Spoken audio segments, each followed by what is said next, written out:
All right, folks, welcome back in. It has been a minute. I am Jake ELLENBOGEN. Today we are talking about Kyren Williams and where he was ranked in the Executive Coaches Scouts ESPN Top 10 running backs list.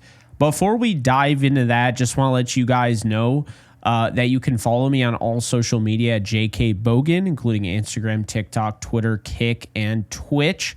And of course, in addition to that, also want to let you guys know that today's sponsor is Mando. You ever step outside and feel like you're instantly drenched in sweat? It's like no matter what you do, it doesn't stop. If you're struggling with the heat and humidity this summer, I have great news for you. Mando just launched something that takes sweat control to the next level.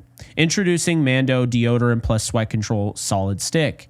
It's double protection. You finally get the odor control you love with Mando plus powerful sweat control. I absolutely love that Mando went in this direction. A sweat control stick with double protection, re-engineered based on studies to give all-day freshness and dryness. Sounds like an A+ to me.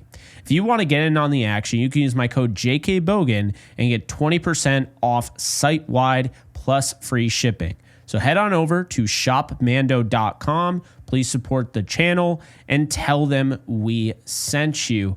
All right, so Kyren Williams, I have thought for a while that he was getting overlooked, underrated, what have you, right? And I understand why. I get it. First off, he's not a blistering 6'1" running back who is 220 pounds and runs a 4.4. He's not Todd Gurley. But you know what Kyren Williams is? He's consistent. And not only is he consistent, he's very productive. And he's a guy that the Rams have leaned on. Whether we want to admit it or not, the Rams offense has been a little disappointing since winning the Super Bowl. Matthew Stafford throws 41 touchdowns and obviously had the full season, the 50 touchdowns, the 6,000 yards passing, all that good stuff, right? Well, here's the deal, okay? That's including the postseason. But since the Rams haven't had that potent offense, and the thing that has kept the Rams rolling has been Kyren Williams in a lot of respects. Not everything, but Kyren has had a lot to do with it. So I bring up the fact that he's 7th since 2023 in rushing yards among all running backs, including the fact that he missed 4 games. And he's also tied for the most touchdowns since joining, becoming a starting running back in 2023 with only Jahmyr Gibbs with 31. He's ranked lower in areas such as fumbles and explosive run rate and missed tackles forced. And that's just because, well, that's just not the best part of his game. What doesn't get talked about is his pass protection ability. What doesn't get talked about is his leadership on the field. What doesn't get talked about nearly enough is how if the Rams didn't have him the last 2 years, they're 22nd in the red zone this past year. Where are they without Kyren? Think about that. See, having a nose for the end zone isn't just a gimmicky tagline. Having a nose for the end zone means it is a crafty thing. You know how to score. You know how to put the ball in the end zone. You could say, well, it's easy. You get at the 1 yard line, goal line carries are the easiest thing in the sport. Well, a blocked goal line carry where you walk in untouched is the easiest run in the sport. However, that is not all of Kyren Williams' touchdowns, not by a long shot. So I do want to give a lot of credit to him here. And I also want to make the argument, before I unveil this list here from ESPN, I want to make the argument that he, constantly we're hearing he's a product, right? He's a product of McVay. He's a product of the Rams. He's a product of Matthew Stafford. He's a product of the Rams' offensive line. But you know what's not fair about that? Last year, Steve Avila missed 7 games. Rob Havenstein missed 6. Alec Jackson missed 3. And the Rams started 9 different offensive linemen. So let's just call it down the line, shall we? Kyren Williams has some weaknesses in his game. He's going to need to work on the fumbles. He is going to need to increase his explosive ability. However, he does things that most guys in the league don't do. You can rely on him one-on-one as a pass protector. He does a great job in blitz pickup. You can rely on him to be consistent top 10 rusher every year. And you can rely on him to score touchdowns that a lot of guys don't score. So that does matter. But with the ESPN list, they listed the top 10, and then they had an honorable mention list. We'll get into it. So number 1 was Saquon Barkley. I have no quarrels there. Barkley, to me, is the best running back in the league currently. It's amazing what happens when you have a player like that go to the Eagles, who do have an incredible offensive line. Number 2 is Derrick Henry. No issues. Number 3, Jahmyr Gibbs. Feels pretty high, but again, I don't really have issues. Bijan Robinson is at 4. Christian McCaffrey is at 5. I don't understand this because I haven't seen anything recently that would lead me to believe Christian McCaffrey is a top 5 running back in the NFL.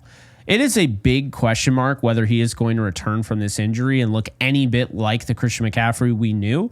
But with that said, I think this is kind of ridiculous to keep him here at 5 when you have other guys that have been more productive and have stayed healthy over the last year. Josh Jacobs comes in at 6. Ironically, has almost the exact same stats in when you look at the fumbles as Kyren Williams. I really like Josh Jacobs, but at the same time, 6th. That's interesting. Jonathan Taylor comes in at 7. James Cook at 8. Joe Mixon at 9. Alvin Kamara at 10. Meaning that Kyren Williams is not a top 10 running back according to executives, scouts, and coaches that were surveyed by ESPN. Then you have the honorable mention section, and this is where it gets really disrespectful.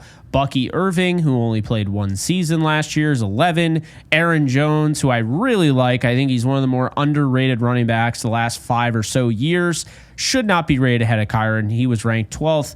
Davon A-Chain, I feel like he's never healthy, was ranked 13th. Breece Hall, another guy having a hard time staying healthy, was ranked 14th. And James Conner, 15th. Look, I actually like every single one of these names on the list. I have a lot of respect for the running back landscape, but I think it is an absolute joke that Kyren Williams didn't make the top 15. I think it's a complete and utter joke. And these are the names that are around the Kyren Williams tier, according to the ESPN. Kyren Williams was the top also receiving votes getter, so there's that. Then you had David Montgomery of the Lions. You had Brian Robinson Jr. from the Commanders. You had Chuba Hubbard from Carolina. You had DeAndre Swift from the Bears. And Kenneth Walker III from Seattle. Okay, I'm just going to be real here. I think Kyren is incredibly underrated. I think he's worth a contract, but that's not what this video is about. The fact that he's not even in honorable mention tells me that there is something there. People look at him. He's not the sexy, explosive running back, and he's not the big Josh Jacobs that'll break tackles as well. And they kind of just throw him in the dirt. See, the thing about James Conner is that he's big, okay? He might not be the fastest. He definitely isn't. He ran a 4.6. But one thing James Conner does well is he catches the football, he's a good pass protector, and he is bulky. When you are a bulky running back, you tend to get more talked about than some other running backs. A 5'9", $196 running back that isn't overly explosive, doesn't have the big home run hitting ability, people just don't give him his props. And I think that also, goes to say David Montgomery, who also has a nose for the end zone, didn't really get the love that I was expecting in this one either. That said, where would I rank Kyren Williams? Well, I'll tell you right now, I wouldn't just change the list by moving him ahead of a guy. I think this list is off. I think Barkley and Henry are 1 and 2, no questions asked. I think Jahmyr Gibbs is pretty high. What I find very fascinating here is that the executives, coaches, and scouts don't seem to care about pass protection because they have guys that are up there that can't pass protect. But that said, I do think James Cook and Kyren Williams are very much in the same tier. I would take Kyren Williams over Joe Mixon. I would take Kyren Williams over Alvin Kamara. I understand Alvin Kamara is a very good player. I'm aware of that. But the thing is, Mixon and Kamara have injury concerns. And in addition to that, I trust Kyren Williams in pass pro more than those guys, and I trust him in the red zone more than those guys. I think Kamara is still great, though, and I would definitely have him ahead of Mixon. Jonathan Taylor, I think, is getting a little overrated because he had a great season 2 years ago. But aside from that, I don't really understand why he gets, put so high up the list there. And again, the Christian McCaffrey thing, don't get it. But as far as Bijan Robinson being up at the top, I have no issue with that. Bucky Irving, after 1 year, I think that's pretty high. And again, Aaron Jones, as much as I love him and I've advocated him for years and always said, you know, Dalvin Cook got all the praise in that division, but Aaron Jones was always the better player. I just don't really understand how he's ranked 12th. And again, this is just people's opinion. It's not like it came out as a fact, but I'm reacting to it because quite honestly, I think Kyren Williams is incredibly disrespected, and I think he's going to turn some heads this year. I think, you know, he has a chance to go into this season, work on that ball security. If he shows that ability, then you really don't have anything that you can hate on him for, because saying that he's just not explosive, I mean, fine, whatever. But if he's not fumbling the football, no one has any reason to really get on him. At the same time, if he also works on that explosive ability, then no one really has anything to get on him like for. So that's what I'll say about that. I was not a big fan of this one in particular. There are some that are interesting. I do think that the Rams are underrated league-wide. I don't know why, but I was looking through, and this is just the running back one. I'm going to react to the others, but I was looking through, and I just think that there are a lot of players on the Rams that are just underrated by the league. I think, you know, Matthew Stafford being 6th behind, you know, a rookie year, you know, from... You know, I don't get that. I really don't get that. We'll get into that in another time. But, you know, I think that is a little weird to me. You know, these rookie year guys being rated ahead of established players. The wide receiver one is going to be very interesting. That comes out tomorrow. But as far as that goes, yeah, I was looking through it, and it's not just the Rams. I mean, there are other teams that are underrated, but it just feels like anytime you have these lists, the Rams are just considered kind of under the radar. We'll get into it again. Like, I have no issue doing that, but it is very interesting to me, you know, where Kyren kind of falls into this equation. I don't necessarily agree with it. I'm curious, though, where you guys have Kyren Williams. I know a lot of the fan base does not want to sign him long term, and you know, it is what it is, but I know also a lot of the fan base does like him. A lot of the fan base blames him for the NFC divisional round loss. A lot of the fan base wants to see more Blake Corum. They want to see Hunter. Like, I get that, right? But at the same time, I think it's safe to say that this guy is severely underrated and should be celebrated for the fact that, you know, a 5th round pick who everybody just tossed and threw out because of a bad 40 time has really proven a lot of people wrong. And, you know, that's to be said there. So those are my thoughts. Again, shout out to Mando for sponsoring today's video. But I just wanted to point that out. I think for me, Kyren Williams is a top 10 running back. I have no question about that. And I think that in a lot of respects, this could have been done with more in mind about the all-around position.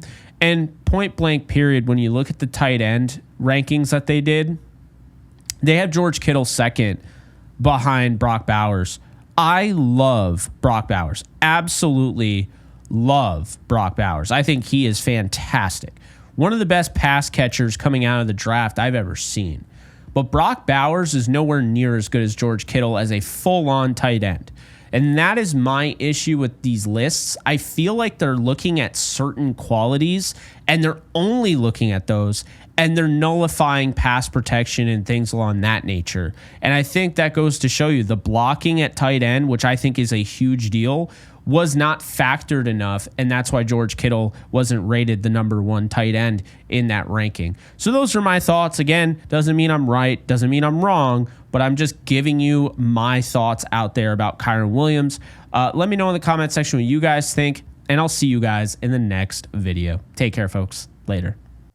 All right, guys. So once again, just want to let you guys know that you can check out my new side project, The Lounge. I interview athletes, musicians, actors, actresses, all the 9. So definitely check it out over on the Lounge with Jake Ellenbogen channel. Be sure to subscribe and enjoy.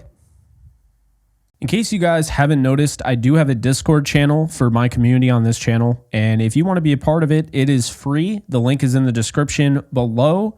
You can sign up. This is basically a 24/7 Rams channel, and we are almost at 1,100 members. So if you want to be a part of it, just hit the link in the description below.